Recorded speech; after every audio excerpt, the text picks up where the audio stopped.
അപ്പോൾ ഇന്ന് ഉച്ച തൊട്ട് എന്തൊക്കെ കഴിച്ചെന്ന് നോക്കാം. ഇന്ന് ലഞ്ചിനുണ്ടായിരുന്നത് നല്ല ചൂട് ചോറിൻ്റെ കൂടെ ക്യാപ്സിക്കം ഒക്കെ ഇട്ടാണ് ഞാൻ ഇറച്ചിക്കറി ഉണ്ടാക്കിയത് കേട്ടോ. ഭയങ്കര ടേസ്റ്റായിരുന്നു. അതായത് ചിക്കൻ കറി.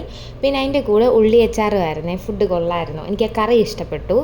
ശേഷം ഞാൻ എന്താ ബ്രേക്കിൻ്റെ ഈ മിഠായി വാങ്ങിച്ചിട്ടുണ്ട്. ഇതിൽ 2 ടൈപ്പാട്ടോ കാണുന്നത്. ഒന്ന് ബ്രേക്ക് സ്റ്റായും പിന്നെ ഒന്ന് ബ്രേക്ക് ടൈമും. എനിക്ക് കുറച്ചും കൂടി ഇഷ്ടപ്പെട്ടത് ബ്രേക്ക് സ്റ്റാണ്. ഒരു പ്രത്യേക ടേസ്റ്റാട്ടോ. രണ്ടിനും 2 രുചിയാണ്. പക്ഷേ എൻ്റെ ഫേവററ്റ് ബ്രേക്ക് സ്റ്റേ ആണ്. പിന്നെ എൻ്റെ വീഡിയോസ് കാണുന്നവർക്കറിയാം, ഇത് ലേസിൻ്റെ എൻ്റെ ഫേവററ്റ് ഫ്ലേവറാണ്.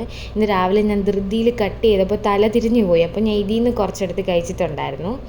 ശേഷം ഞാൻ നൈറ്റിൽ ഡിന്നറിന് തൊട്ട് മുന്നായിട്ട് ഈ കോഫി കുടിച്ചിട്ടുണ്ടായിരുന്നു. എനിക്ക് കോഫി കുടിച്ചാൽ ഞാൻ നല്ല സുഖമായിട്ട് ഉറങ്ങും.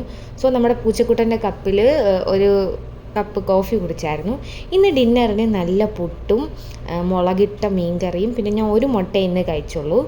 നല്ല ടേസ്റ്റായിരുന്നു കേട്ടോ ഇന്ന് ഡിന്നർ. അപ്പോൾ ഇത്രയൊക്കെ കഴിച്ചുള്ളൂ.